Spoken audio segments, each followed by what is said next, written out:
So the trail arm and the golf swing, it can be a great source of consistent, perfect golf. But so many golfers, including me, can get into a habit of not getting this arm to do the right things. And we're talking today of the whole journey of the arm. So how we stand to the ball, how it works in the backswing, how it works on the way down, and how this is important to get you to be a consistent ball striker and deliver the maximum power you can to that ball. First step we're looking at is that setup.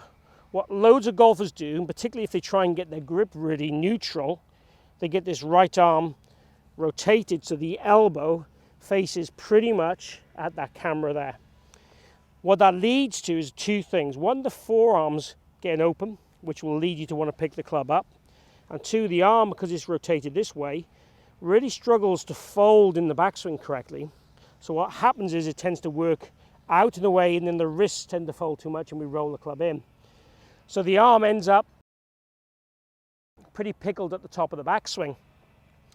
To be efficient with our arm, what we want to do is get this arm, what I call in the dumbbell position. So if I'm doing a dumbbell exercise, that's how I want my arm to sit, the veins to sit. Then just rotate the lower forearm back to give me the correct grip. So you'll see there my elbow's still facing up, or down if you like, but the joint's facing up, and my wrist can rotate. So we want to basically set our setup so the left arm is nice and high and proud, the right arm goes down my trouser leg, little dumbbell, just about reaches the club, wrist goes onto its normal neutral position. That's the position I want to be in at address.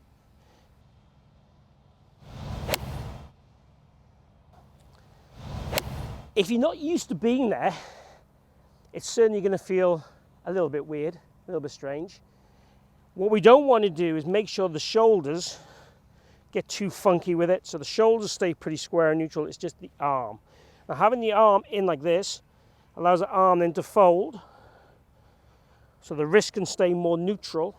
So the club face can stay in that stronger position. And then as we get to the top, because this is folded correctly, we can then maintain its width, which is majorly important at the top. And if anything, we get the feeling of being what I would call less internal. So internal will be this way, and overbend would be like this.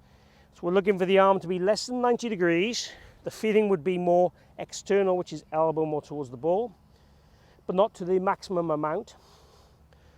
So we're looking for this to be quite natural. Again, talk about holding a tray, it's kind of close to that. If you've got the tray really in your hand, you'd be your max external amount. So that's the max. We want to ease off from that a little bit. And that then gives us the opportunity to go more external as we start down, which is the shallowing action along with what we do with our wrists and the arm compression to get the shallowing action on the way down. Now the arm as we swing down is going to lengthen and widen. But it's very important as we lengthen and widen the arm, we also move it towards the target. And what I'd say to you, for most golfers, if we consciously try and lengthen the arm, we're going to end up casting the club and dumping the club back here, which is a definite big no-no for me. Most golfers, and I put this in inverted commas, most golfers will tend to straighten this arm the wrong way too quickly. Quite often it's because the body's over here and the arm's trying to catch up. Quite often it's because the face is open and they're trying to close that face to hit straighter shots. But we definitely want to see the arm lengthen as it goes forward, but we still have some bend in it. How I would describe it is if I went to throw this golf club like a kind of spear on this plane here, what would my arm be like? It'd be bent at this position. And then as I rotate, the arm was straightened. And that's what we wanted to do. The other way I would get you to think about this is if you were hitting any kind of tennis shot or punching someone, your arm would ideally want to be bent but straightening as you make contact. If your arm was straight as you made contact with the tennis ball or with the punch bag, your energy is going to be spent. We want to make sure we've got some energy left to explode and lengthen through to that low point. Where both arms are straight is pretty much here. This is what we call the inline condition. So the butt of the club faces towards the belly button, and it's the position, if we imagine on the clock face, this is 6 o'clock, 5, 4 o'clock, it's going to be about 4 o'clock. So it's around that area. You watch most elite players, that's where they will be.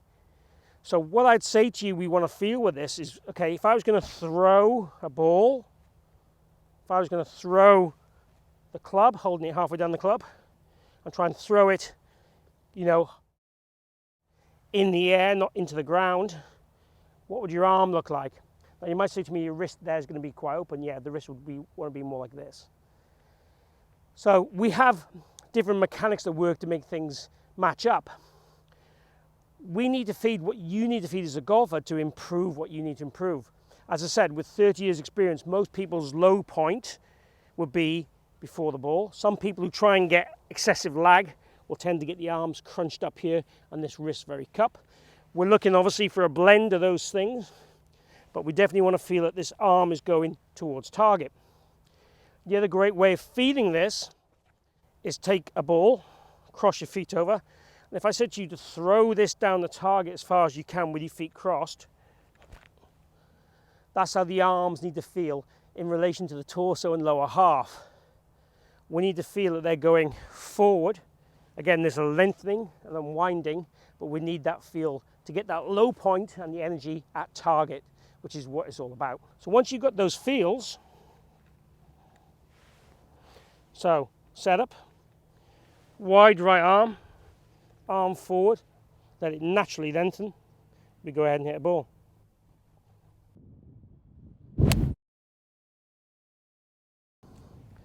And that felt great.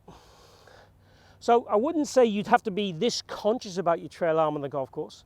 The focus on the golf course will be certainly all on the process of trying to get the trail arm in the right position how to dress.